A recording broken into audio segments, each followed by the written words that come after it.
안녕하세요. 역사 돋보기입니다. 지금의 북한은 일당 독재 국가죠. 하지만 초창기 북한은 여러 개의 정당들이 있었습니다. 애초에 북한이란 나라 자체가 여러 계열들의 정당들이 연합해서 수립한 국가였죠. 그렇다면 북한은 어쩌다 일당 독재가 되었고 가장 별 볼 일 없던 김일성이 어떻게 다른 대표들을 전부 물리치고 독재자가 될 수 있었을까요? 그 야비하고 은밀하고 치사한 과정은 이랬습니다.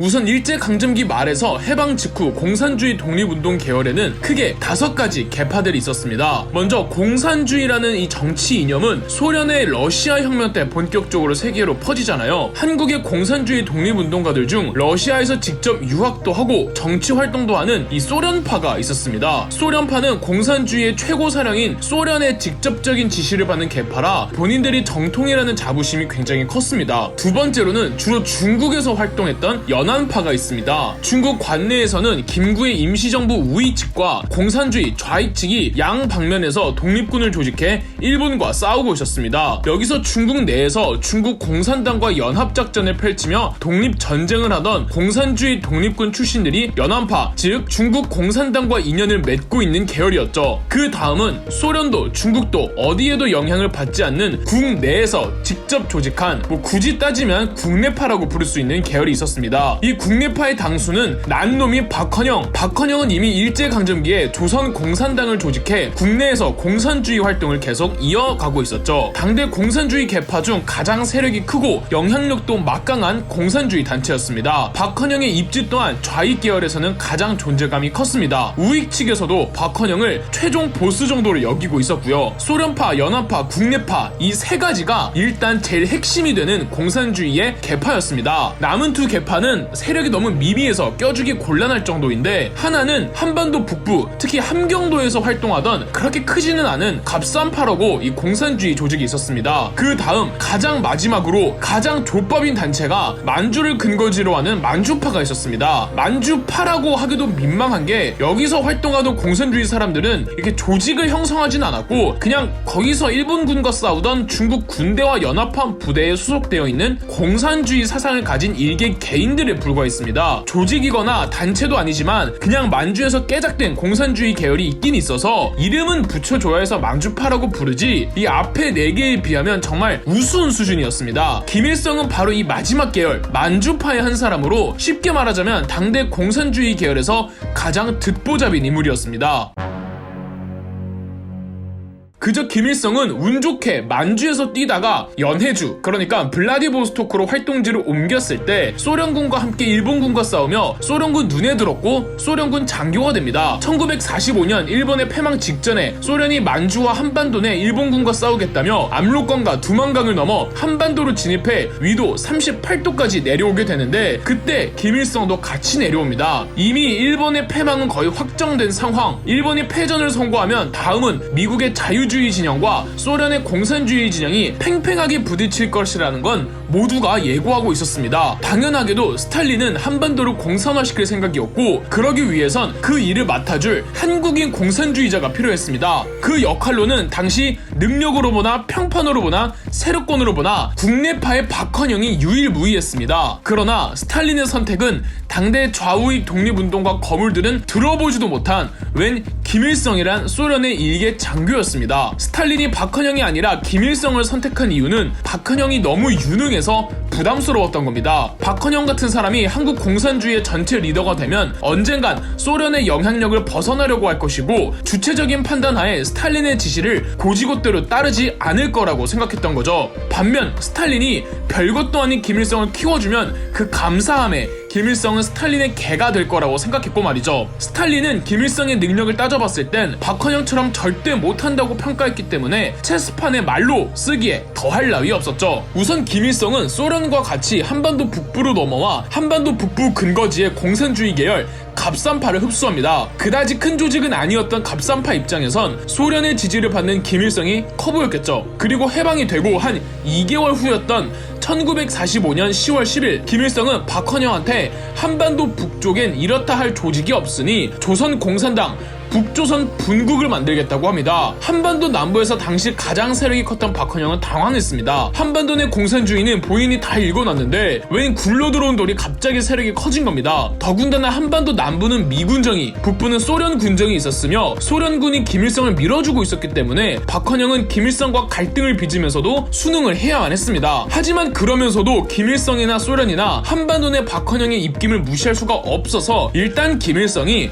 박헌영의 조선공산당 지부 같은 개념으로 박헌영보다 아래로 들어간다는 모양으로 시작을 했던 거죠. 김일성은 소련에게 아주 충실한 개임을 증명해야 하기 위해서 토지개혁이란 좋은 명분으로 지주와 자산가, 우익계열 독립운동가들에 대한 자의적이고 잔인한 숙청을 자행했습니다. 이때 살아남은 지주, 자산가, 우익계열 인사들이 대거 서울로 내려오죠. 김일성은 소련의 예쁨을 듬뿍 받았고 1946년에는 박헌영의 조선공산당으로부터 독립합니다. 김일성은 박헌영으로부터 독립하면서 가장 큰 3대 세력 중 하나였던 중국 연안파를 흡수하고 김일성이 소련의 지지를 받으니 당연하게도 3대 세력 중 소련파 역시 김일성에게 협조하면서 김일성은 지금의 조선 노동당을 만들어 삽시간에 엄청난 세력을 키우게 됩니다. 김일성과는 다른 공산주의 노선을 걷겠다는 박헌영도 한반도 남부에선 남조선 노동당, 이른바 남로당으로 이름을 개칭합니다. 이렇게 김일성과 박헌영 사이에 묘한 긴장관계가 흘렀습니다. 박헌영은 한반도 남쪽의 활동지였기 때문에 이승만, 김구, 김규식, 안재홍 등 우익의 거물급들과 연합하려고는 했습니다. 싫으나 좋으나 그들의 입지를 무시할 수가 없었거든요. 더불어 박헌영은 합작운동을 전개하려던 이 중도 좌익 여운형과도 잘해보려고 했답니다. 그러나 박헌영은 정치적으로는 연합의 필요성을 느꼈을진 몰라도 이념적으로 박헌영은 순수 공산주의 이상론자였기 때문에 박헌영이 추구하는 사회경제적 이념은 중도 쪽에서조차 수용할 수가 없었습니다. 박헌영의 개혁안은 이념적으로는 타협이 없었습니다. 여기에 시간이 지나며 점차 좌익 아니면 우익 이렇게 흑백 논리로 모든 것을 양분하려는 추세가 더 짙어지면서 박헌영은 우익과의 연합이 점점 어려워졌고 중도 좌익이었던 여운형과도 사이가 매우 안 좋아집니다. 여운형이 나중에 암살되는데 그 암살 배후의 유력한 후보가 박헌영일 정도로 말이죠. 결국 남쪽에서 공산주의가 힘들다고 판단한 박헌영은 북쪽으로 넘어가 김일성과 합류합니다. 이렇게 김일성의 조선노동당은 5가지 세력을 모두 아우르는 유일무이의 공산당이 되었고 1948년 9월 9일 북한 정부가 수립되죠. 그것도 제일 보잘것없던 김일성에 의해서 말이죠. 단 김일성 입장에서 박헌영의 존재감이 너무 부담스러웠고 박헌영조차도 자기 근거지가 북쪽이 아니어서 시집살이하는 기분이었습니다. 박헌영이 생각해낸 방법이 있으니 바로 남침, 전쟁을 통해 대한민국 정부를 무너뜨리고 그곳을 자기가 먹으면 박헌영은 다시 남쪽에 둥지를 트고 북쪽이 김일성과 대립할 수가 있겠죠. 김일성도 비록 동상이몽이지만 전쟁을 원하고 있었고 김일성 박헌영의 적극적인 주도하에 소련으로부터 전쟁의 허락을 받고 일어난 게 바로 6.25 전쟁입니다. 그렇지만 6.25 전쟁은 박헌영이 생각했던 시나리오와는 전혀 다르게 흘러가죠. 박헌영은 김일성에게 남한으로 넘어만 가면 남쪽에 있는 남로당 조직원들이 싹 다 봉기해서 대한민국 정부를 하루아침에 무너뜨릴 수 있다고 호언장담을 했습니다. 그런데 그런 일은 일어나질 않았죠. 이미 대한민국 정부에선 제주 4.3 사건과 여수 순천 사건 이후 대대적인 남로당 숙청 작업을 진행했던 겁니다. 민간인들마저 학살해버리며 아예 길을 못 피게 했죠. 인천 상륙작전 이후 북한이 압도적으로 밀리자 김일성과 박헌영은 술자리에서 진탕 취해 누가 더 잘못이 크냐며 그 어른들이 다 보는 앞에서 주먹다짐을 할 정도였습니다. 1953년 전쟁이 끝날 무렵 선수를 친 더 야비한 사람은 김일성이었습니다. 김일성은 박헌영이 미군의 스파이였다는 누명을 씌워 체포했고 이 증거 조작과 억지 재판을 통해 1955년 박헌영을 처형시켰습니다. 더불어 박헌영파였던 남로당 간부들도 깡그리 숙청되었죠. 가장 눈의 가시 같은 존재이며 공산당의 가장 큰 놈이었던 박헌영은 사라졌지만 여전히 중국 연안파 세력은 컸으며 소련파 공산당원들 역시 소련 정부의 눈과 귀가 되어 김일성을 감시하고 있었습니다. 그러나 김일성은 아주 더러운 놈이었죠. 소련파의 굉장히 큰 거물이었던 허가이가 박헌영은 건드리지 말라고 김일성에게 말하자마자 알 수 없는 사인으로 싸늘한 주검으로 발견됐으며 독립군 지휘장교 출신으로 북한 군부의 핵심 간부였던 중국 연안파의 김무정은 인천 상륙작전의 패전의 책임을 물어 김일성에게 실각당합니다. 다행인지 불행인지 김무정은 전쟁 도중 요절해서 억울하게 처형당하진 않았지만 김무정 사망 이후 중국 연합파 출신의 군부들도 대거 숙청당하죠. 그런데 전후 김일성의 입지가 흔들리는데 김일성을 키워준 스탈린도 일찌감치 죽었고 소련의 새로운 서기장이 된 흐르시초프는 스탈린을 부정적으로 평가하고 있었으며 그런 스탈린이 키운 김일성도 탐탁치 않아 했습니다. 공산주의라는 이념은 무시하고 독재 정치를 하려는 나쁜 것만 배웠다고 생각했죠. 그래서 후르시초프는 북한 내 소련파 일부와 중국 연합파 일부를 꼬드겨 이 김일성을 추출하고 집단 체제를 구축하고자 합니다. 안 그래도 본인들 계열의 거두들이 다 내쳐진 상황에서 소련파와 중국 연합파는 모두 김일성의 1인 독재 정치를 벼르고 있었거든요. 그러나 김일성은 상황 돌아가는 걸 파악하고 있었습니다. 1956년 8월 종파주의자들이라고 불리는 이 소련파와 연합파는 당 중앙회의 때 김일성의 1인 독재 체제를 비난했으나 이미 당 요직 곳곳엔 김일성파였고 되려 역공을 맞아 대부분의 소련파와 연합파는 중국이나 소련으로 망명을 갑니다. 이 정치 갈등을 8월 종파 사건이라고 합니다. 중국과 소련이 압력을 넣어 김일성은 이들을 사면했으나 이내 대대적인 숙청을 진행했고 수년간에 걸쳐 최창익, 윤공흠, 박창욱 등 그나마 남아있던 소련파와 연합파 중간급 간부들도 사형되거나 정치범 수용소에 수용되거나 탄핵당합니다. 연합파의 거두 중의 거두이자 독립운동가 출신으로 만인의 존경을 받는 김두봉도 김일성의 권력에 방해되는 존재였으나 그나마 김두봉은 이 권력욕에 소극적이라 해임 정도로 끝이 납니다. 이로써 소련파와 연합파는 모조리 해체됐고 이 숙청 작업은 60년대까지 계속 이어지며 심지어 한때 세력이 없던 김일성에게 세력이 되어주었던 갑산파 출신들도 모조리 모가지당합니다. 1972년 김일성은 주체사상이라는 이른바 종교나 다름없는 스스로에 대한 신격화 이론을 만들어냅니다. 북한은 공산주의 국가라고 하지만 이때 중국이나 소련은 북한을 정식 공산주의 국가라고 인정도 안 했고 지금도 그렇습니다. 북한의 주체사상과 공산주의는 완전히 다른 개념입니다. 북한은 공산주의 국가라고도 부를 수 없는 그냥 나라 전체가 사이비 종교에 빠진 가장 비합리적이고 또 국민들 생각하면 안쓰럽고 국가라고 볼 수 없는 형태의 국가인 겁니다. 그리고 북한이 이런 이상한 나라가 된 것에는 김일성의 야비하고 치사한 권력 뒤통수 치기가 빚어낸 거죠. 만약 박헌영이 북한의 주인이 됐으면 지금의 북한은 완전히 달라졌을 겁니다. 지금의 북한은 매우 비정상적인 국가죠. 사회주의 국가라고도 볼 수 없는 그냥 국제적으로 승인이 되지 않은 요상한 나라입니다. 그런데 북한도 하루아침에 갑자기 나라 같지 않은 나라로 바뀐 건 아닙니다. 사실상 현 북한의 비정상적 형체는 김일성에서 김정일로 넘어가는 그 몇십 년의 과도기에 전부 형성되었는데 대체 그 권력이 어떻게 승계됐길래 그 모양 그 꼴이 났는지 보겠습니다. 북한은 처음부터 독재국가는 아니었습니다. 김일성의 만주파 공산주의 세력을 포함해 소련파, 중국 연합파, 박헌영의 국내파, 갑산파 5가지 세력이 연합해서 1948년 9월 9일 북한을 조직했습니다.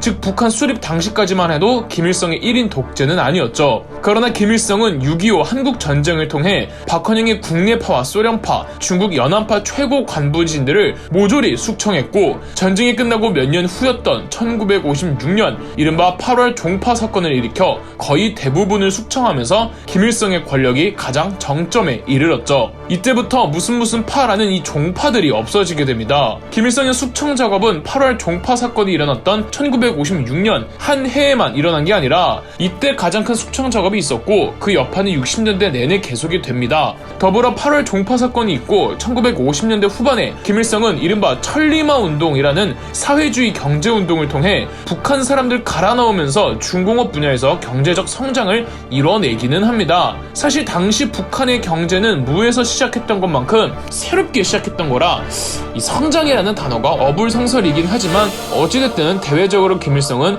자신만만하고 당당하게 나올 수는 있었죠. 이렇게 60년대를 관통하며 김일성은 정말 확실하게 1인 독재 체제를 만들며 유일무이의 권력을 만들어가죠. 그러나 어느 나라든 1인 독재자가 나오는 건 그렇게 특이한 현상은 아닙니다. 그런데 북한의 독재는 뭔가 더 특이하죠. 그 이유는 독재자가 된 김일성이 72년에 새로운 북한의 헌법을 발표하면서 북한이 본격적으로 비정상적인 길로 빠지기 때문이었습니다. 그 이전까지 북한의 헌법은 6.25 전쟁이 터지기도 전 북한이 처음 수립될 때의 헌법이었기에 김일성은 아예 헌법을 뜯어 고쳐 본인의 1인 독재 권력을 곧 국가의 형태 그 자체로 만들어버렸습니다. 버린 겁니다. 김일성은 국가 주석으로 올랐고 중앙인민위원회를 신설해 국가의 모든 업무를 총괄하게 했습니다. 물론 그 중앙인민위원회는 김일성 주석의 지배를 받는 조직이었고요. 이른바 수령이 등장하는 순간이었죠. 1972년 새로운 헌법에 이어 김일성은 이 헌법을 토대로 이른바 주체사상까지 발표합니다. 사실 북한 정치와 사회에서 주체사상이란 개념은 60년대 중후반부터 거론되어 왔다가 70년대 자기 권력을 법적으로 보장하는 새로운 헌법에 맞춰 주체사상을 전면화한 거죠. 주체사상이란 뜻 자체는 멋있게 포장했습니다. 주체사상은 북한의 사회주의 경제 건설을 이제부터는 소련이나 중국과는 다른 북한만의 주체적인 방식으로 진행할 것이며 거기에 맞춰 북한 인민들도 주체의식을 가지고 사회 건설에 이바지하라는 겁니다. 그러나 실상은 김일성이 이 주체사상을 자기 독재 권력을 완벽하게 완성하기 위한 쇠뇌사상이었던 겁니다. 그래서 주체사상을 김일성주의라고도 불렀답니다. 정치적으로는 이제 어느 누구도 김일성의 권력에 도전할 수 없었지만 더 나아가 김일성이 북한 국민 전체를 진심으로 자기를 우러르고 존경하게 세뇌시키기 위해선 사회적으로 그리고 문화적으로도 다가가야 했습니다. 그래서 1973년부터 시행한 정책이 3대 혁명 소조운동입니다. 3대 혁명 소조운동이란 사상, 기술, 문화 세 방면에서 혁명의 과업을 완수한다면서 이 몇십 명을 하나의 조를 묶어 사회 곳곳에 침투시켜 수령의 독재를 세뇌시키는 작업이었습니다. 표면적인 명분은 앞으로 향후 북한을 이끌어갈 젊은 사회주의 세대에게 사상적인 무장을 시켜주겠다며 세대교차를 목표로 삼았지만 그 이면의 명분에는 김일성이 자기 권력을 안정적으로 자기 아들 김정일에게 넘기기 위함이었습니다. 이 3대 혁명 소조운동을 최전선에서 진두지휘한 게 당시 30대의 김정일이었거든요. 72년 새로운 사회주의 헌법이 나오기 전이었던 60년대 후반 주체사상이 스멀스멀 공론화되던 시절에 김정일이 직접 주체사상을 반대하던 정치인들을 모조리 숙청하면서 김정일의 주가가 팍 올라갔고 3대 혁명 소조운동을 지휘하면서 각 문화예술 방면에서 전형적인 세뇌의 프로파간다가 진행되고 김정일은 북한 권력층 손에 꼽는 순위로 부상합니다. 아실 분들은 아시겠지만 김정일은 문화 방면에 상당히 관심이 많았고 이때 김일성 김정일이 뭐 하늘을 난다거나 축지법을 쓴다거나 하는 미신들이 쏟아져 나왔고 심지어는 나중에 한국의 대표적인 영화감독 거장 신상옥 감독을 납치할 정도로 영화 광희이기도 했습니다. 김정일의 세뇌 골자는 단순했습니다. 당, 조국, 수령 세 가지 요소는 동일한 것이기에 수령을 욕보이는 건 당과 조국을 배반하는 일이고 진정한 애국은 당과 수령을 무조건적으로 믿어야 한다는 것이었죠. 60년대 후반부터 70년대 김정일의 불도저 돌진으로 1980년 10월 조선노동당 제6차 대회 때 김정일이 각종 요직들을 겸직하면서 김정일의 후계 계승이 거의 확실시 되다시피 했습니다. 80년대는 김일성의 몸이 점점 노쇠해지면서 북한의 최고자는 주석 김일성이었지만 실질적인 정치는 김정일이 거의 도맡았습니다. 일종의 대리청정이죠. 더불어 점점 김일성의 측근이 아닌 김정일의 측근들, 이 뉴페이스들이 당의 요직에 출연하기 시작했고요. 사실 80년대는 북한에게 위기였습니다. 이미 중국 소련과는 멀어져 버렸고 경제적으로도 60, 70년대 잘 될 줄만 알았던 사회주의 경제정책 특유의 비효율적 비생산적 짜내기가 그 병폐들을 마구 쏟아부어댔거든요. 경제는 80년대 후반 90년대 초반으로 갈수록 점점 더 심각해져만 갔죠. 1991년엔 소련이 붕괴되면서 사회주의 자체가 부정되어 버리잖아요. 이에 대한 북한의 해법은 겉으로는 남한과 친한 척을 하면서 내부적으로는 더 폐쇄적인 국가로 밀고 나가자였습니다. 1991년 김정일은 김일성으로부터 군 통수권을 물려받았고 1992년 헌법을 다시 수정해 김정일의 권력을 더 공고히 하도록 했습니다. 72년의 헌법은 김일성을 위한, 92년의 헌법은 김정일을 위한 헌법 개정이었죠. 92년도 헌법 개정은 여러 가지가 있지만 그중 가장 핵심이 되는 골자는 당의 최고 회의기구인 당중앙인민위원회에서 국방위원회를 분리시키는 것이었습니다.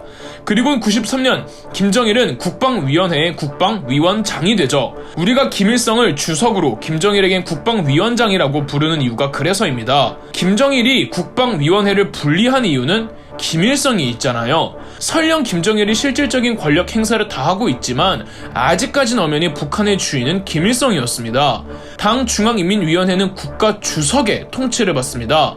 당 중앙인민위원회의 주인은 김일성이라는 거죠. 그래서 김정일은 자기 독자적인 힘을 위해서 국방위원회를 분리시켜 자기가 장악하고 있는 군부 세력을 바탕으로 아버지 김일성으로부터 벗어나려고 했던 겁니다. 60, 70년대 김정일의 부상은 김일성이 키워준 것일지도 모르겠으나 8, 90년대 김정일의 급 발진은 어떻게 보면 승계보다는 권력을 뺏어오는 것에 더 가까웠습니다. 그리고 1994년 김일성은 평소 앓고 있던 심장병 악화로 사망합니다. 행간에는 김정일이 김일성을 죽였다고 하지만 암살했다거나 이런 건 아니고 김일성과 김정일이 말다툼을 하는 도중 혈압이 상승한 김일성의 심장이 평소 앓고 있던 심장병 때문에 병이 도져 사망했다고 전해지고 있습니다. 김정일이 골든타임을 잘 지켰으면 김일성을 살릴 수도 있었지만 자기가 1인 독재자가 되기 위해 일부러 본체 만체했다고도 하는데 김정일이 살리려고 했어도 당시 김일성의 건강이 워낙 안 좋아서 오래가지는 못했을 겁니다. 김정일이 국방위원장으로 일찌감치 안정적인 권력 장악을 해놓은 상태였기에 김정일이 자연스레 북한의 새로운 주인이 되었죠. 그러나 냉전의 해체, 경제난으로 인해 김정일 정권은 초창기부터 사회경제적으로 매우 어려운 시절이었습니다. 특히 경제 문제가 좀 심각했는데 이 때문에 김일성은 그나마 경제적으로 잘했고 김정일은 못했다고 말하기도 하는데 엄밀히 따지면 김일성도 잘한 건 아니었습니다. 김일성의 경제정책이나 김정일의 경제정책이나 이름만 다를 뿐 내용은 다르지 않았습니다. 그저 김일성 시대에는 아무것도 없는 무에서 출발하다 보니 뭐라도 하면 뭐라도 나오는 시대였습니다. 김정일 때는 그런 병폐들이 터져 나왔는데 김정일은 이를 해결한답시고 기존의 경제정책을 수정하기보단 더 강화하는 쪽을 택해 엄청난 사단이 나버려 94년에서부터 99년까지 이른바 고난의 행군이라고 100만 명의 아사자들이 속출했던 최악의 사태까지 벌어졌죠. 이렇게 김정일의 권력이 위태위태해지자 김정일은 의도적으로 핵을 만들겠다느니 뭐하겠다느니 개지랄을 떨면서 강도 높은 군사 국가화로 나아갔던 겁니다. 이렇듯 김정일의 권력 승계도 평범하진 않았고 아주 야비발랄했죠. 그 과정에서 북한의 비정상적인 정치 행태가 관례화되었고 시간이 지나며 이런 사상적 독재가 개선되기보다 더 강화가 되니 북한이 이 지경까지 되어버렸던 거고요. 김정일에 대한 더 자세한 내용들을 아신다면 댓글로 달아주세요. 북한은 세습 국가라서 마치 김씨 가족이 일종의 왕족처럼 군림하고 있습니다. 그러면 적어도 자기들끼리는 좋은 게 아니냐고 할 수 있겠지만 단 한 명의 독재자를 선출해야 하는 과정에서 다른 친인척들은 사실상 정적이나 다름없습니다. 그렇다면 김정일과 김정은의 형제들은 이후 어떻게 됐을까요? 우선 김정일의 형제들입니다. 김정일의 형제들을 알기 위해선 김일성의 아내들을 알아야겠죠? 이게 대체 현대 국가가 맞나 싶을 정도로 김일성에겐 왕비들과 후궁들이 있었습니다.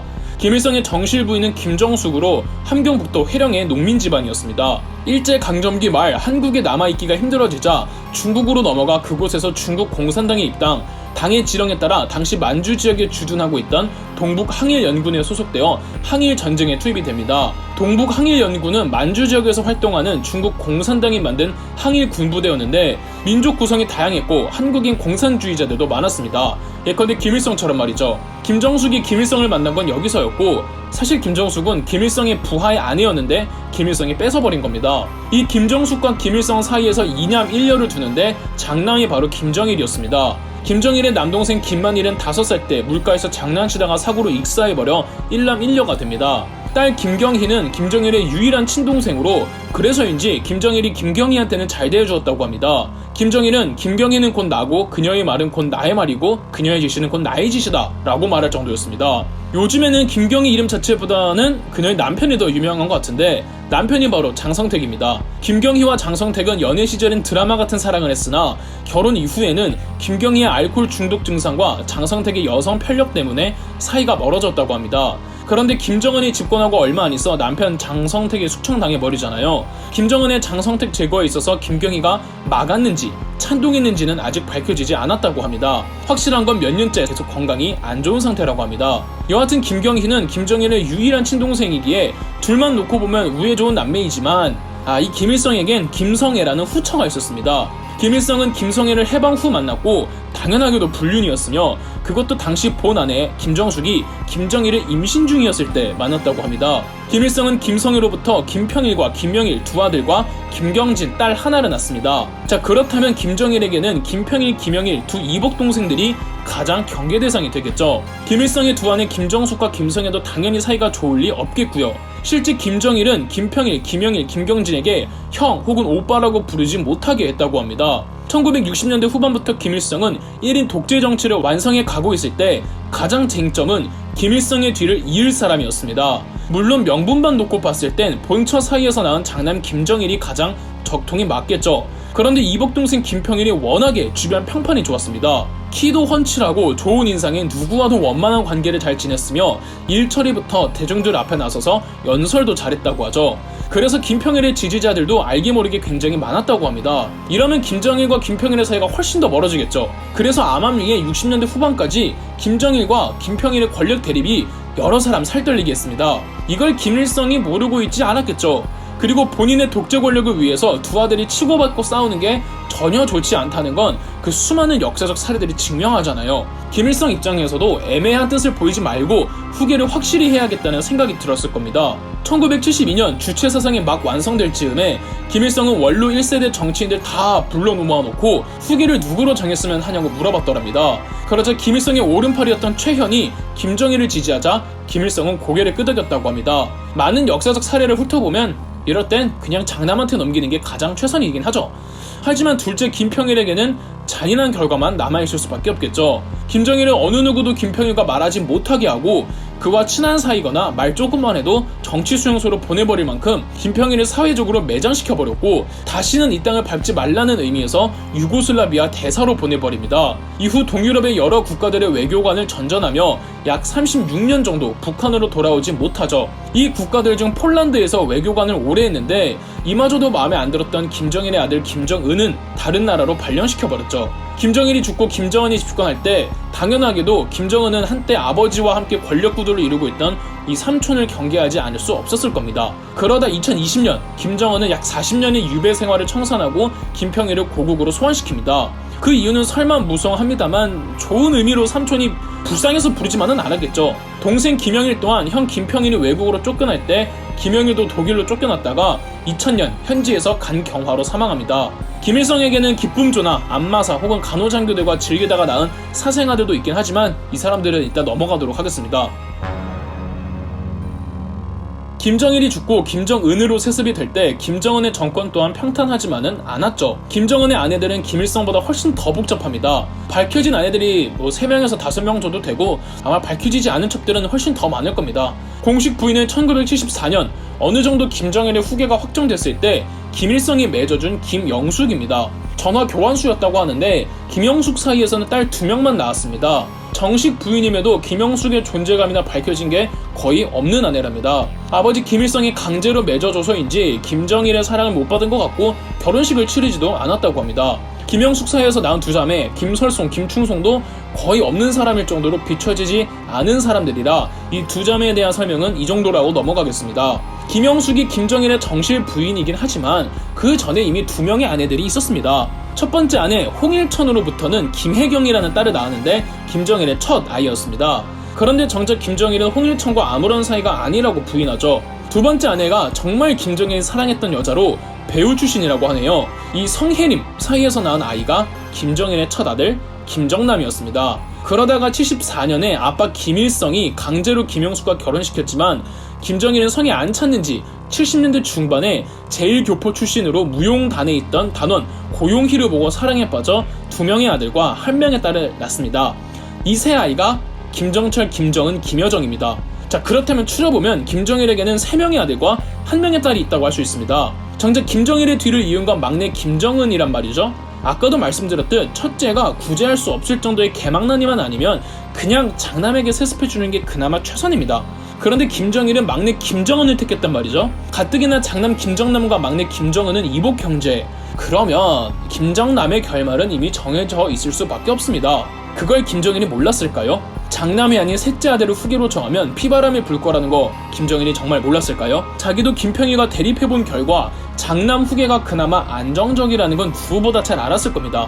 그럼에도 불구하고 그것을 감수하더라도 장남 김정남에게는 세습시킬 수가 없던 겁니다. 그 이유가 정확하진 않지만 김정남의 행보들을 보면은 대략 유추해볼 수 있는데요. 사치벽이 심했던 김정남은 2000년대 들어서 거의 북한에 있던 적이 별로 없을 정도로 계속해서 해외를 떠돌았습니다. 홍콩, 마카오, 중국, 싱가포르, 필리핀, 태국 그리고 유럽을 오갔습니다. 이게 무슨 업무 때문에 그랬던 게 아니라 그냥 본인이 개인적으로 나갔던 거였습니다. 김정남은 여러 번 북한 체제를 비판하는 발언들도 했고 북한더러 곧 망할 나라라든지 세습을 부정하는 말들까지 서슴없이 했고 한국으로 망명을 온다는 설까지 많은 사람들이 믿을 정도였답니다. 실제 일본으로 밀입국하려다가 실패한 적도 있습니다. 그냥 일본 관광이라면 늘 그렇듯 혼자 알아서 가면 되는데 왜 밀입국을 하려 했는지는 수상하잖아요. 세간에서는 이런 김정남을 두고 김정남이 북한의 지도자가 되면 북한은 개방될 거라고 말하지만 김정남은 그냥 권력욕이 없이 누릴 것만 누리며 세계 여행하고 다니는 그런 자유인이 되고 싶어 했던 것 같습니다. 그러나 본인이 그러고 싶다고 해도 주변에서 가만 놔둘 리가 없죠. 특히 막내 김정은 입장에서는 이복형 김정남이 여간 거슬리는 게 아니었을 겁니다. 2017년 2월 김정남은 말레이시아 쿠알라룸푸르 공항에서 마카오로 떠나려고 하던 중 인도네시아 여성과 베트남 여성 2명이 김정남에게 다가와 액체 화학무기 VX를 강제로 얼굴에 바르고 도주합니다. 김정남은 고통을 호소하며 인근 공항 직원들에게 도움을 요청하자 바로 의무실로 호송되지만 거기서 바로 숨을 거둡니다. 이 사건에 대해서는 나중에 기회가 되면 따로 더 자세히 다루도록 하겠습니다. 그런데 둘째 아들이자 김정은의 친형 김정철은 왜 또 스킵됐을까요? 둘째 김정철은 국제 정세, 권력, 정치 등에 일절 아무런 관심이 없고 성격이 문약했다고 합니다. 그래서 애당초 김정일이 후계를 지목할 때 후보 군에 있지도 않은 것으로 보입니다. 김정철은 엄청난 게임 덕후라고 하며 기타에도 관심이 많아 에릭 클랩튼의 엄청난 광팬이라고 알려져 있죠. 게임과 음악 말고는 숨죽여 살고 있는데 어떻게 보면 잘 처신하고 있는 거죠. 저도 이 영상을 준비하면서 도대체 이런 일들이 고려나 조선시대가 아니라 현대 국가에서 일어나는 게 말이 되나 싶습니다.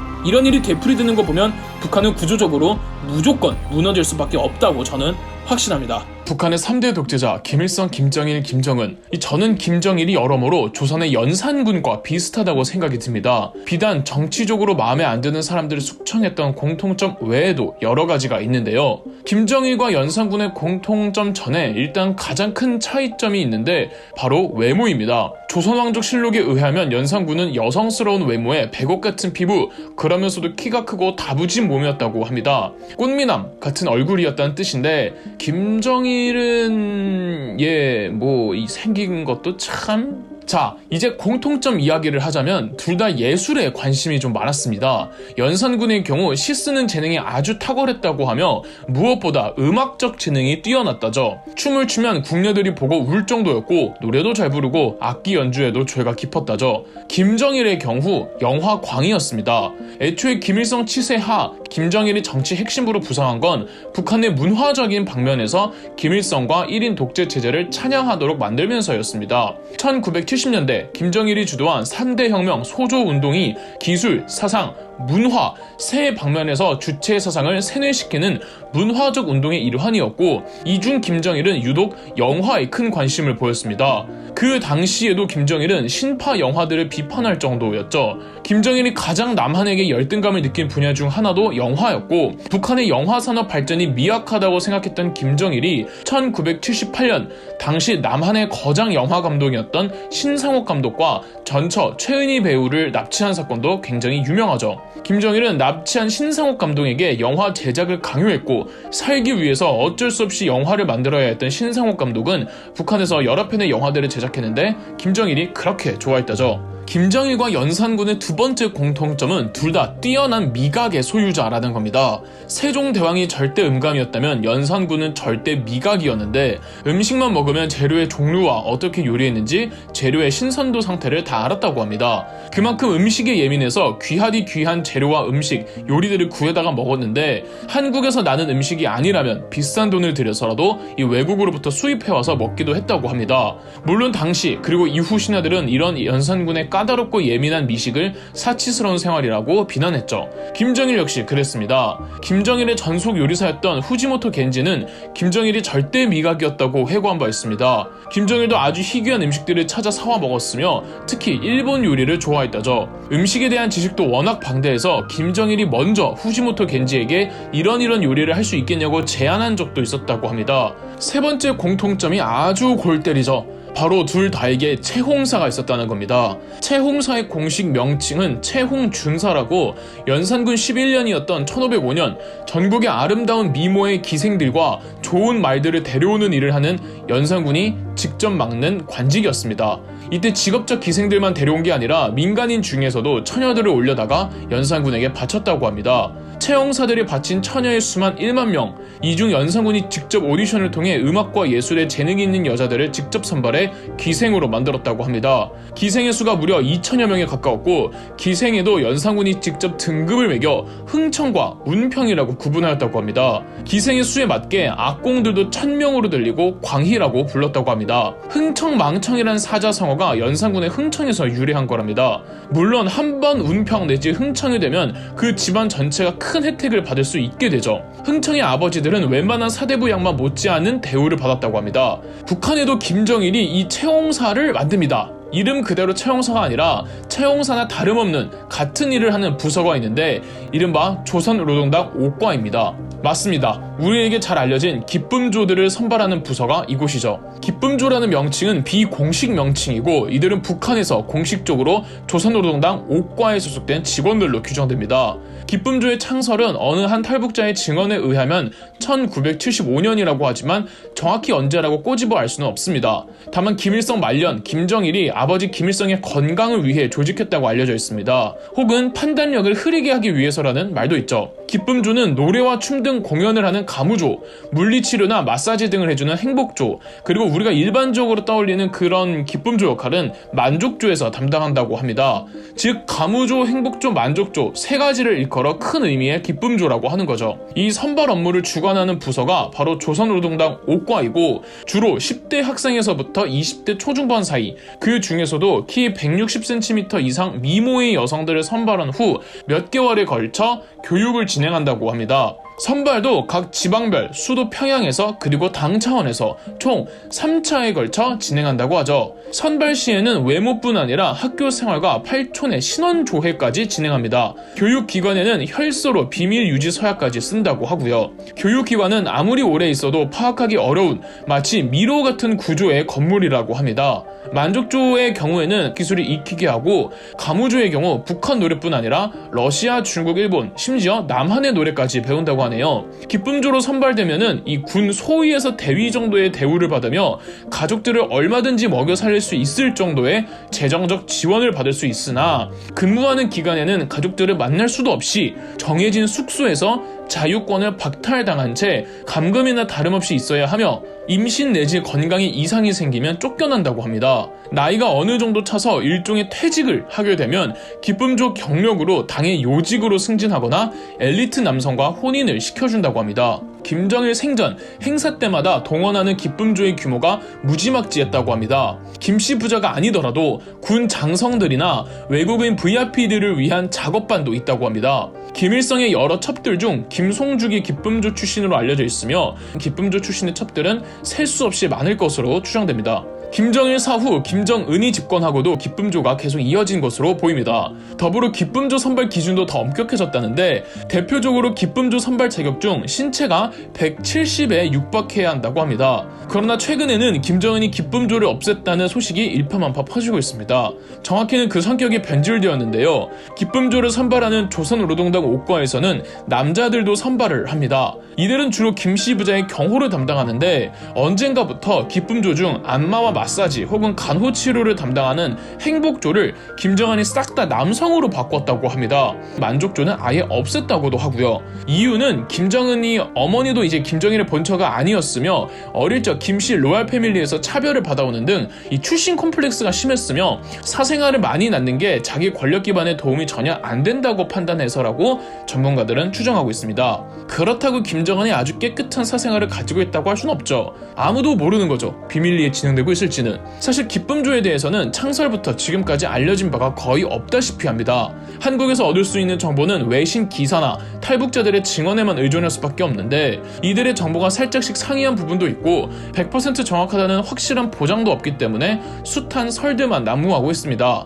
그런데 그 존재 자체는 부정할 수 없는 독재 권력의 정치 폭력이라는 겁니다. 기쁨조라는 존재 자체 또한 인류 사회에 위반되는 반인륜적이고 반인권적인 그들의 치부입니다. 치부라는 건 갈수록 골물 수밖에 없고 골디 골문 환부는 터져나오기 때문에 언젠가 북한은 자멸하리라 확신합니다. 어느 한 뉴스에 의하면 북한의 기아 사망률은 세계 21위일 정도로 심각하고 아시아에서는 4위라고 합니다. 내전도 없는 국가에서 이 정도 영양 상태는 정부의 잘못된 정책이라고밖에 할 수 없습니다. 이토록 우리는 북한의 주민들이 심각한 아사와 기아에 시달리고 있다는 걸 다 아는데 60년대까지 북한은 잘 살았다는 말들 많이 들어보셨을 겁니다. 그렇다면 어쩌다가 북한은 그 지경이 됐을까요? 바로 고난의 행군이란 최악의 시절을 겪으면서였죠. 60년대까지 북한은 잘 살았다는 말은 김일성이 천리마 운동이란 경제 부흥 정책에 어느 정도 효과를 봤기 때문입니다. 1953년 한국 전쟁이 끝이 나고 50년대 후반까지 김일성은 독재자가 되기 위해 정적들을 하나둘 제거해갔고 1956년 김일성은 8월 종파 사건으로 정적들을 숙청하고 1인 독재를 사실상 확립한 김일성은 이듬해 1957년 소련의 경제개발 계획을 본뜬 천리마 운동을 시작합니다. 천리마 운동은 정부 주도로 농업의 경우 집단 농장화를 만들어 목표치를 정해 생산량을 늘리고 이 농업에서 나오는 수익을 중국업 육성에 모든 걸 쏟아부는 경제 정책인데 스탈린의 경제개발 5개년이나 중국의 대약진 운동만큼 강도 높은 경제 정책은 아니었습니다. 1957년 한 해에 북한은 철 생산량과 농업 생산량의 증대를 이룩하기는 했습니다. 여기에 자신감을 받아 김일성은 1958년 천리마 운동의 규모를 대폭 늘렸고 일제 때부터 내려오던 특수 생산 공장 강선 제강소를 대폭 개편해서 생산성 향상에 기여하긴 했습니다.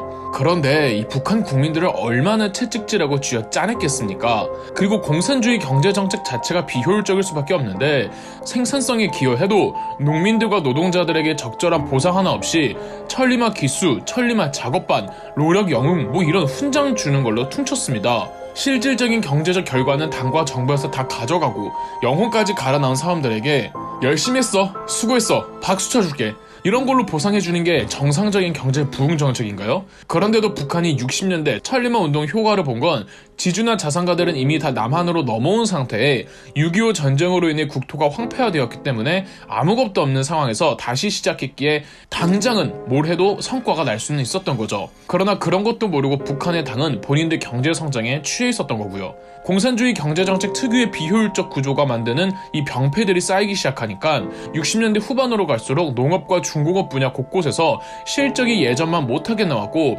여기에 과도한 군사비 지출 그리고 외국과의 교류를 거부하는 폐쇄적 경향 때문에 북한의 문제들은 더 골마가고 있었습니다. 그러나 이런 원인들은 초기에 바로 드러나지 않기 때문에 겉으로만 봤을 땐 북한이 고공 경제 성장을 하는 듯 보이기만 했죠. 당 지도부에선 이런 원인들을 외면하기도 했고요. 시간이 지나면 경제난은 조금씩 뚜렷해지기 시작합니다. 70년대에 이르면 베트남 전쟁도 끝이 나고 냉전도 완화되는 등 냉랭했던 국제관계가 다소 해소되자 북한은 공산권 국가들은 물론 유럽, 호주, 미국 등의 자본주의 국가들과도 대외 관계를 맺기 시작하며 차관과 해외 투자 자본을 유치해오기 시작했습니다. 경제적인 방면에서 폐쇄적 사회에서 개방적으로 전환하는 것은 아주 중요했으나 문제는 차관을 대규모로 도입해오면서도 북한은 이 차관을 갚을 내부적 생산 시스템이 허름하기 짝이 없었습니다. 이게 전형적인 공산주의 경제정책의 폐해인데요. 오로지 생산성에만 혹은 양에만 몰두하다 보니까 질적으로 나쁘고 불량의 생산 설비들만 늘어나니 한 단계 한 단계 업그레이드가 되질 못하는 겁니다. 그러면 빌려온 외국 차관들을 갚지 못하게 되는 상황이 오고 이는 국제적인 신임을 떨어뜨리게 되겠죠. 결국 차관도 많이 못 빌려오게 되고 채무는 쌓이고 그런데 또 군사비에는 막대한 양을 지출해야 하고 이러니 80년대의 경제난은 점점 심각해져 갑니다. 경제개발 몇 개년 계획 이런 것 여러 번 발표는 하지만 다 별 소득이 없었고 농업 분야와 공업 분야에서 생산량은 계속 기준 미달이었습니다. 공업 분야에서 생산량이 미달이면 국가 전체 경제 규모가 축소되지만 당장 눈에 띄지는 않습니다. 단 농업 분야에서 생산량이 미달이면 당장 사람들이 먹을 쌀이 부족해지니까 점점 굶주림에 고통받는 사람들이 점점 많아졌죠. 80년대가 또 김일성이 이젠 정치 일선에서 빠지고 김정일이 전면에 나설 때라는 말이죠. 김정일이 권력을 승계받는 그 과도기에 경제 난해 헐떡이니 이때 김일성과 김정일의 갈등이 노골화되었다고 합니다. 외국 국가들과 합병으로 뭐 여러 가지 하는데 계속 공산주의 경제 정책을 고수하니까 외국 기업들 입장에서 달가울 리 있나요? 다 잘 안 되죠. 이 당시 중국이나 소련은 어느 정도 길을 굽히고 자본주의 시장 원리를 도입하며 개혁 개방으로 나아가고 있었는데 북한의 김정일은 그럴수록 더 반동적으로 골수 정통 공산주의로 나아가겠다면서 시대를 계속 역행해 가고 있었던 겁니다. 60년대 후반부터 30년 가까이 회복할 기미가 안 보이는 북한의 경제 생활은 더 나락으로 떨어지고 있었고 북한은 식량부터 해서 기본적인 경제 생활 요소들을 주민들에게 배급을 해준단 말이죠. 80년대 후반이 되면 배급을 해줄 수 없는 지경까지 와버린 겁니다. 자연재해까지 겹칠 때마다 복구 능력도 없으니 손쓸 도리 없이 식량난에 헐떡이게 됩니다. 그리고 그 식량난의 정점이 90년대였죠. 1994년 김일성이 죽고 김정일이 독재자가 되었고 95년, 96년 대홍수로 인해 상황은 더 심각해집니다. 지방의 경우 더 심각할 수밖에 없는 게 주요 큰 도시에서 지방으로 물자를 운송을 해야 하는데 이 운송할 수 있는 기차나 운송수단 등이 노후화와 자원 부족 그리고 돈이 없어서 운행이 불가능해지는 겁니다.